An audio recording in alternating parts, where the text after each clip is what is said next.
Welcome back to the highly anticipated final part of our professional 4-part series. We have successfully navigated through safe e-file removal, deep cuticle preparation, and building a flawless architecture. Today, we finally reach the most iconic stage, the perfect French manicure. In the Alphora method, we focus on every detail to achieve a stunning luxury result. We begin this final stage by applying the base color, which is a critical step for any high-end service. I am using a translucent milky pink gel polish specifically chosen to create that quiet luxury aesthetic.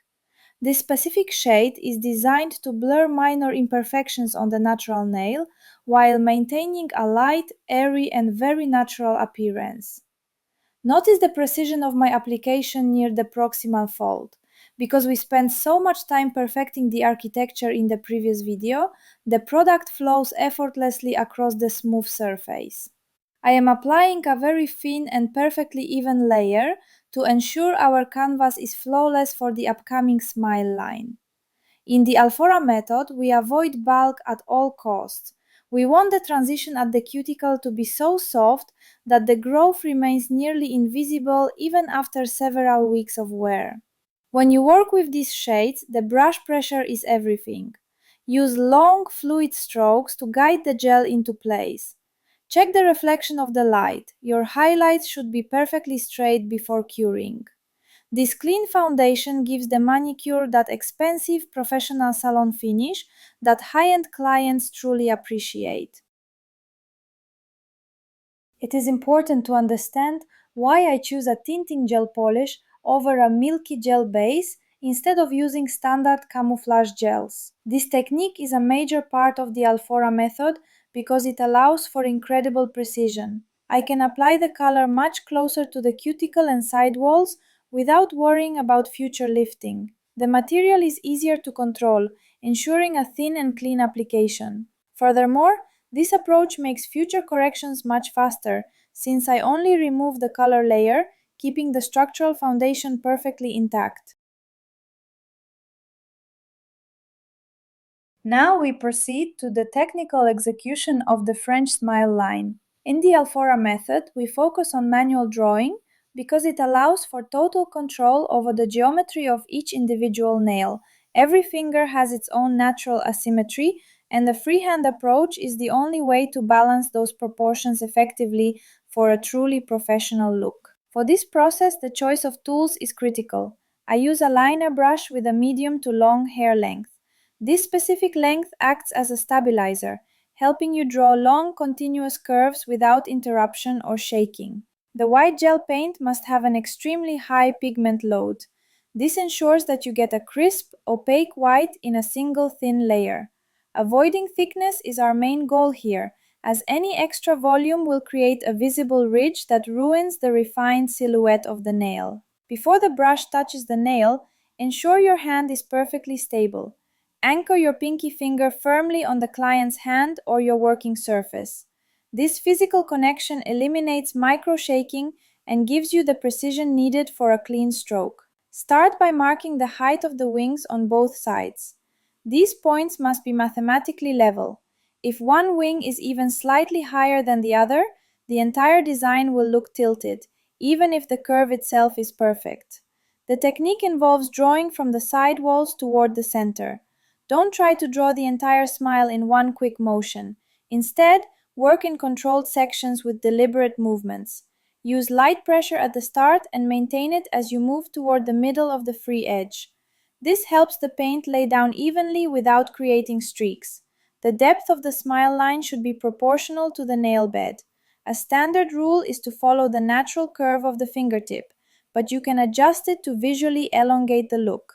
As you work, it is helpful to rotate the client's hand to see the nail from different angles. Look at it from the side and from the client's own perspective. This shift in viewpoint often reveals small inconsistencies in the symmetry. If the line is not perfect, my preferred technique is to wipe it off completely and redraw it. This is often much faster and more efficient than trying to fix a small mistake with a clean brush, which can leave residues or streaks on the base color. Redrawing ensures the final design remains crisp and absolutely clean. Consistency across all 10 fingers is what makes the set look high-end. Always compare the finger you are currently working on with the finished one next to it to ensure they match perfectly. Keep your movements deliberate and calm throughout the process. The more you focus on the mechanics of the stroke, the more consistent your results will be. Avoiding thick layers is also vital for a proper cure in the lamp. A thin, highly pigmented layer will always look more professional and stay durable for longer. This stage of the process requires focus and a steady pace. There is no need to rush, as the precision of the smile line is the most visible part of your work. Taking an extra minute to ensure the symmetry is correct will save you time during the final finishing steps. Once the white lines are perfectly balanced and sharp on every nail, the most challenging part is behind us. It is vital to understand that a perfect French is only possible if your underlying surface is absolutely smooth. If your architecture has any bumps, dips, or waves, the smile line will never look straight. This is because the brush naturally follows the landscape of the nail plate. Any imperfection in the base will be magnified once the white color is applied.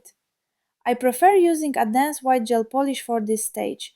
It provides excellent coverage while remaining thin enough to maintain a sharp edge without adding unnecessary bulk.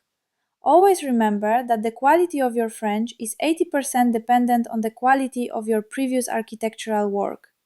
If the foundation is not level, the white line will appear distorted and unprofessional no matter how steady your hand is. This is exactly why we spent so much time perfecting the shape and highlights in the previous part of this series. A flawless surface is the secret behind those razor-sharp smile lines. We are now ready to move forward to the next steps. We will proceed by ensuring the edges are crisp and the entire surface is prepared for the final seal and top coat application. Now we move to the final stage of sealing our work. For a French manicure or any design involving white gel polish, the choice of top coat is critical. You must use a professional top coat that contains high quality UV filters.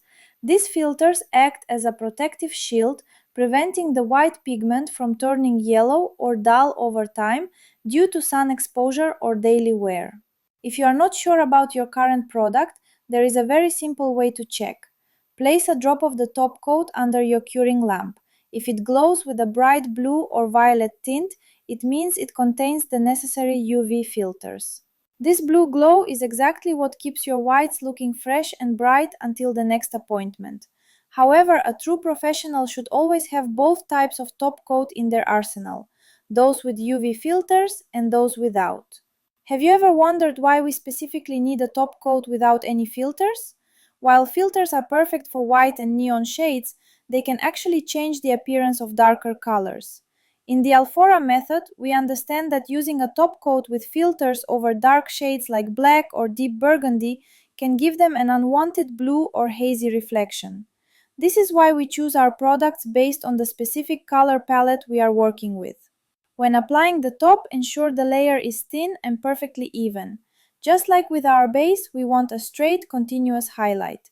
Check the surface one last time before the final cure.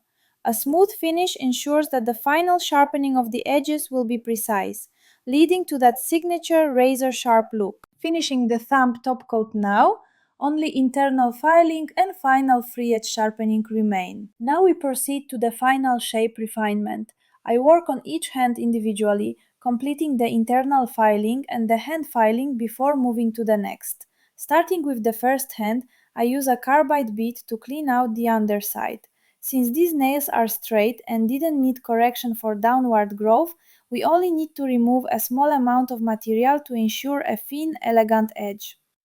Next, I immediately take the hand file to sharpen the silhouette. For this almond shape, I never hold the file perpendicular to the free edge. Instead, I position it strictly underneath. This technique is vital because it protects the finished top coat from any scratches while allowing me to pick up minor product imperfections from the underside. Once the first hand is perfectly sharp and clean, I repeat the exact same sequence on the second hand. Again, I use the drill bit to even out the thickness from within, focusing on consistent geometry and structural balance. Then I finish with the hand file, tucking it under the nail to create that signature razor-sharp clarity. This approach ensures that every detail is addressed and the shape is perfectly symmetrical before we move to the final presentation.